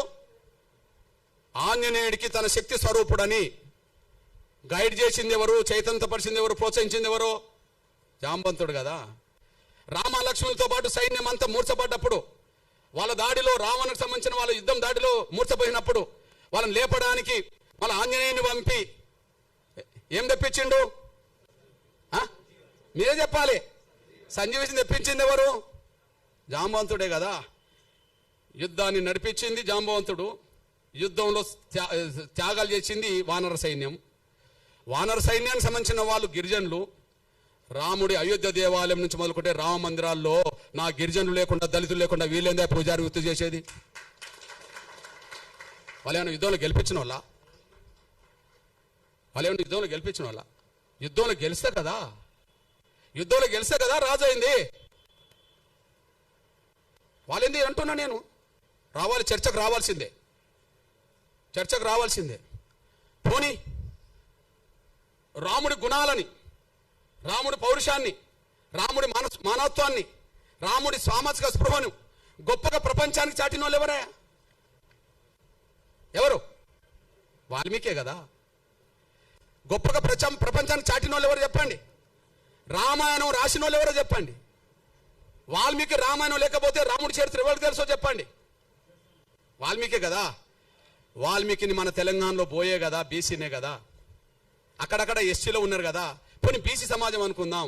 నేనంటున్నా, రాముడి గురించి ప్రపంచానికి గెలవక ముందే అందరు తెలిసేలాగా చేసింది వాల్మీకి అయితే, నా బీసీ ప్రజలకు సంబంధించిన వాళ్ళు ఎందుకు పూజారులు ఉండరు రామ మందిరాల్లో? రాముడు యుద్ధం చేసే సమయానికి సీత జాడ కనుక్కోనేలాగా ప్రోత్సహించింది, తెలుసుకున్నది, వీళ్ళని కాపాడే ప్రయత్నం చేసింది మన జాంబవంతుడు కదా, దళితుడు కదా, మాదిగల ఆరాధ్య పురుషుడు కదా. ఈ దళితులకు లేని పూజారి వాళ్ళకెట్లా వచ్చింది? యుద్ధంలో గెలిపించింది మేము కదా, మా ఆదివాసులు కదా. రాముడు గురించి దేశానికి ప్రపంచానికి తెలిపేటట్టు చేసింది మా వాల్మీకి కదా. వాల్మీకిని బ్రాహ్మణులను ఒప్పుకోమనండి, జాంబవంతుడు మావాడని ఒప్పుకోమనండి, ఆంజనేయుడు మావాడని ఒప్పుకోమనండి. వాళ్ళు ఒప్పుకోరు కదా. వాళ్ళు ఎవరు మరి? ఆంజనేయ వారసత్వం వానరులు అవుతాను గిరిజనులు, జాంబవంతుడు అయితేనే దళితుడు మాదిగా, వాల్మీకి పోయా. మరి మాకు లేని స్వేచ్ఛ రామ మందిరాల్లో, మాకు లేని హక్కు రామ మందిరాల్లో, మేము పూజారులు కానప్పుడు యుద్ధం చేయడానికి మాత్రం మేము ఉపయోగపడాలా? సావు బతుకులు ఉన్న వాళ్ళని కాపాడడానికి ఉపయోగపడాలా? యుద్ధంలో గెలిపించడానికి ఉపయోగపడాలా? చరిత్ర రాయడానికి ఉపయోగపడాలా? కానీ రామ మందిరాల్లో పూజలు చేయడానికి ఉపయోగపడమా మేము? మా దళితుల్లో, గిరిజనుల్లో, బలహీన వర్గాల్లో ఐఏఎస్ ఆఫీసర్లు అవుతాను కదా. ఈ దేశ రాష్ట్ర కేంద్ర ప్రభుత్వ సర్వీసులో ప్రధానంగా బ్యూరోక్రాట్స్ అంటే ఎవరంటారు? ఐఏఎస్ఏ కదా. మరి దళిత గిరిజన వర్గాలకు చదువుకుంటే ఐఏఎస్లు అవుతాను కదా, పూజారులు గారా అంటున్నా నేను. అందువల్ల మీకు విజ్ఞప్తి చేస్తున్నా, రామ అవతారమే తర్వాత కృష్ణ అవతారంగా మారింది. రాముడు కృష్ణుడు వేరు కాదు కదా. రాముడి కాలంలో రాముడు, కృష్ణుడి కాలంలో కృష్ణుడు. కానీ రాముడే చెప్తాడు కదా, నేను మరో జన్మలో కృష్ణుడికి వస్తాడని చెప్పి. మన నమ్మకం మన విశ్వాసం. నేను అంటున్నా, కృష్ణుడు ఎవరా? కృష్ణుడు మా యాదవ, మా బీసీ బిడ్డే కదా. వరుసకు మాకు బావవుతాడు. కాదని చెప్పానండి.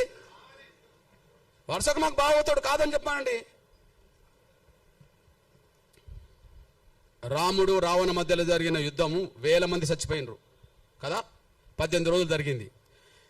కానీ మా ఆది జాంబవుడును కృష్ణుడి మధ్యలో ఒక గృహంలో జరిగిన యుద్ధం 28 రోజులు జరిగింది. ఏ యుద్ధం ఎక్క పెద్దది? ఇద్దరి మధ్యలో జరిగింది. ఎవరు ఓడలే, ఎవరు గెలవలే. మా ఓడు ఎంత గట్టివాడో చూడండి. ఎవరు ఓడలే, ఎవరు గెలవలే.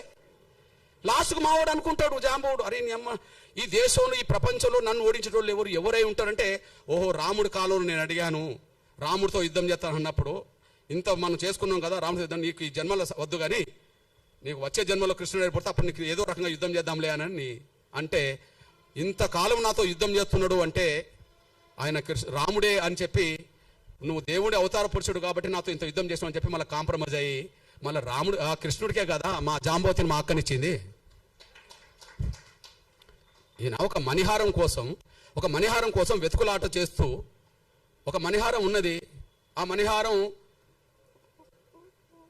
ఒక అతను మెడకేసుకొని వస్తుంటే సింహం తింటది. జాంబవంతుడు ఆ సింహాన్ని తీసి చంపి ఇది తీసుకొచ్చుకుంటాడు, బిడ్డకు దగ్గర ఆడుకుంటుంటది ఆ వస్తువు. ఈయన వెతుకుతూ వస్తుంటాడు. జాంబవంతుడు కనిపిస్తాడు. జాంబవంతుడు కృష్ణుడి మధ్యలో యుద్ధం జరుగుతుంది. 28 రోజులు జరుగుతుంది. గుహలో జరుగుతుంది. యుద్ధంలో ఎవరు ఓడింది లేదు, గెలవలేదు. కాకపోతే మా జాంబవుడు అనుకుంటాడు, ఈ ప్రపంచంలోనే నాతో యుద్ధం చేసే వాళ్ళు ఎవరు లేరు, ఎవరైనా చేస్తుంటే దేవుడి రూపమే నా దగ్గరకు వస్తారు కాబట్టి, నేను గత జన్మలో నేను రాముడిని అడిగాను, కృష్ణుడికి వస్తాను కాబట్టి కృష్ణుడు అయినంటే నేనే అని చెప్పి ఆయన చెప్పుకుంటాడు. అప్పుడు బహుమానంగా ఏమిస్తాడు మా జాంబవంతుడు? ఎవరిని ఇస్తాడు? ఎవరినిచ్చి పెళ్లి చేస్తాడు? మా జాంబవంతుడిచ్చి పెళ్లి చేస్తాడు. ఇవన్నీ రామాయణం మహాభారతంలో ఉన్నది కదా. మరి జాంబవంతుడు మా బిడ్డ మా అక్కనిచ్చిందంటే ఎవరు మాకేమవుతాడో కృష్ణుడు చెప్పండి. మా జాంబవంతుడు మా పెద్ద ఆయన మా పెద్ద నాన్న అనుకుందాం. మా జాంబవంతుడు బిడ్డ మాకు పెద్ద అక్కే కదా. మా పెద్ద అక్కను ఎనిమిదో భార్యగా చేసుకున్నది మా కృష్ణుడే కదా. కృష్ణుడు మాకు బావ అవుతాడు కదా. మా బావ ఉన్న కాడ మేము ఎందుకు పూజారులం కావా? నాకు అర్థమవుతలేదు. మా బావ ఉన్న కాడ మేము ఎందుకు పూజారులు కామే? మా బావ దగ్గర కూడా మీరేనా వాళ్ళ పూజ వృత్తి చేయడానికి? రాముణ్ణి గెలిపిస్తాం, రాముణ్ణి కాపాడుతాం, మళ్ళీ ఆయన దగ్గర ఉండొద్దు. మేము ఇటు పోవద్దు, ఆడు ఉండొద్దు. ఇది పెద్ద డ్రామా వీళ్ళది. ఎడిపోవద్దు, వీడు మతం మార్చుకోవద్దు, మళ్ళీ వీడు ఉండద్దు, ఈ పూజారి కాడికి రావద్దు. ఇది చెల్లదు. రాముడితో మాకున్న సంబంధాలు మీకెక్కడి? కృష్ణుడితో మాకున్న సంబంధాలు మీకెక్కడి? రాముడితో మాకున్న సంబంధాలు మీకెక్కడి? వాల్మీకి రామాయణ ప్రకారంగా. కృష్ణుడితో మాకుండబడే బంధుత్వం మీకెక్కడిది? మహాభారత పరంగా కదా. కేవలం కుల వ్యవస్థ ఉండడం వల్ల కుల వ్యవస్థ మొదలైంది. కుల వ్యవస్థ ఉండడం వల్లనే కుల వ్యవస్థ మొదలైంది. రాముడికి కులానికి సంబంధం లేదు అంటున్నాం కదా. మరి ఎట్లా వచ్చిందో దాన్ని తొలగించుకోవాలి కదా. కృష్ణుడికి కులానికి సంబంధం లేదన్నాం కదా. మరి ఎట్లా వచ్చిందో తొలగించుకోవాలి కదా. ఆ కుల వ్యవస్థ ప్రభావం మన దేశాన్ని ముంచింది కదా. అఖండ భారత లేకుండా చేసింది కదా. ఉన్న భారత్ కూడా లేకుండా పోయింది కదా. ఈ కుల వ్యవస్థను ఇంకా కొనసాగితే ఇంకో 100 ఏళ్లకు ఉన్న భారత్ ఉంటుందని గ్యారెంటీ లేదు కదా. ఇది చెప్తున్నాను ఆయన, అది ఆలోచించుకోండి. ఉన్నాం నిజం, ఎవరన్నా ఏమనుకోండి, నా అభిప్రాయం ఇది. అందువల్ల ఇది రాజ్యాంగ విరుద్ధమైన తీర్పు, రాజ్యాంగ విరుద్ధమైన ఆర్డర్. ఓకే, ఇది వివక్షతో కూడిన తీర్పు, వివక్షతో కూడిన ఆర్డర్. ఇది ఆర్టికల్ 25, ఆర్టికల్ 14, 15 ప్రకారం రాజ్యాంగ విరుద్ధం తీర్పు. పోనీ అంబేద్కర్ అభిప్రాయానికి విరుద్ధం, కమిషన్లకు కూడా విరుద్ధం కదా.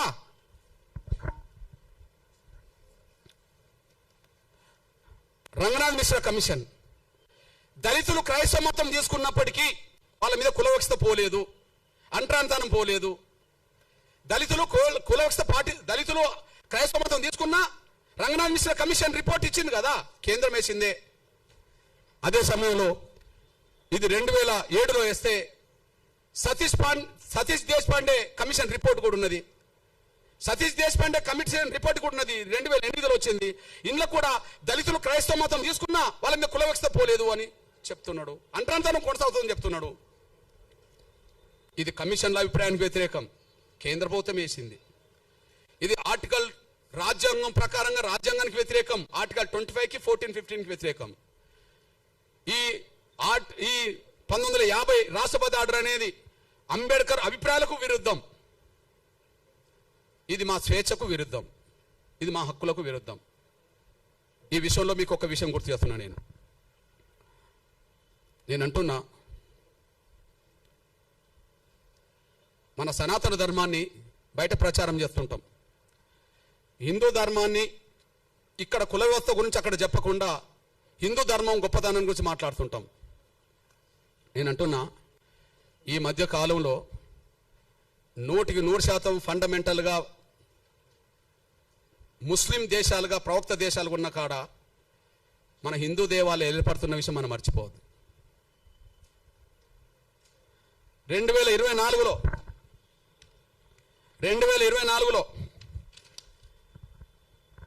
యునైటెడ్ అమిరేట్స్ అబుదాబిలో మన ప్రధానమంత్రి గారు 2024 ఫిబ్రవరి 14 అబుదాబిలో ప్రధానంగా హిందూ దేవాలయాన్ని ప్రారంభించొచ్చిన విషయం మనం మర్చిపోవద్దు. చూడండి, ఆ ఆలయము 27 ఎకరాలు నిర్మించబడ్డది. యుఏ ప్రభుత్వం భూమి ఇచ్చి మద్దతు ఇచ్చింది. ఇది హిందూ ముస్లిం దేశాల సాంస్కృతిక సంబంధాలకు చిహ్నంగా నిలబడ్డది. ఏ దేశంలో?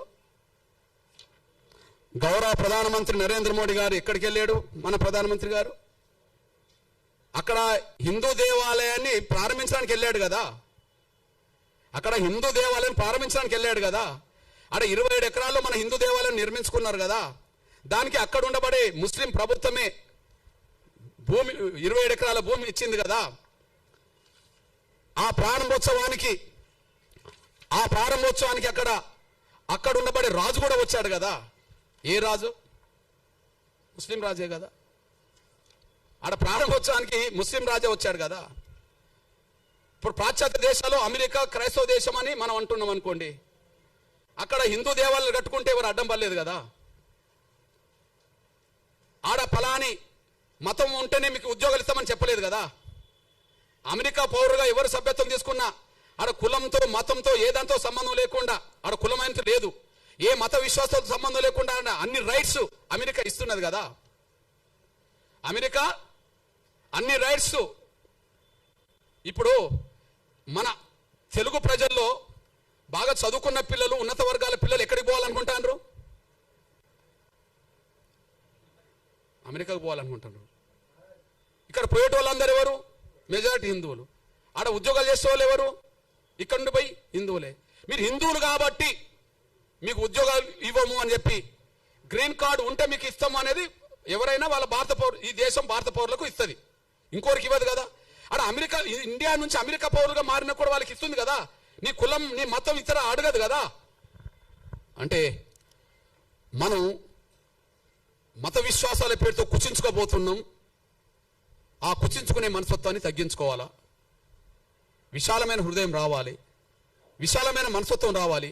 ప్రపంచం మానవులు ఎవరు ఏ విశ్వాసాన్ని కలిగి ఉన్నా అందరూ సమానమే అనే భావనతో ఉండాలి. ఒకరు ఎక్కువ తక్కువ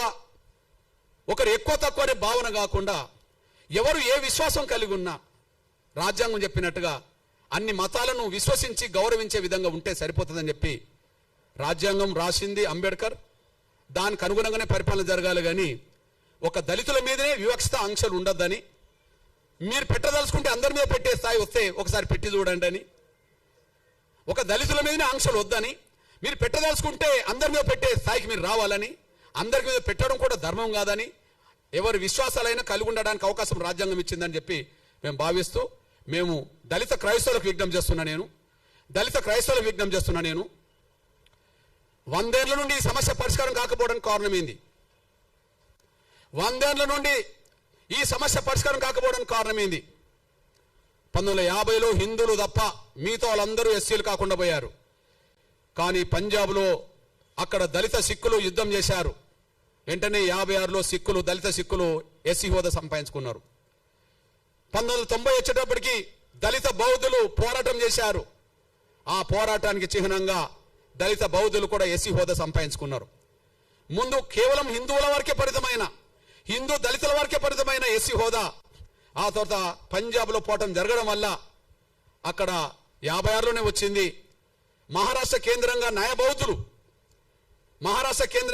బౌద్ధులు మేము దళితులము, మా హోదా దళిత హోదా ఉండాలని చెప్పడం చేస్తే మహారాష్ట్ర కేంద్రంగా ఇవాళ ఎస్సీ హోదా దేశవ్యాప్తంగా బౌద్ధులు సంపాదించుకున్నారు.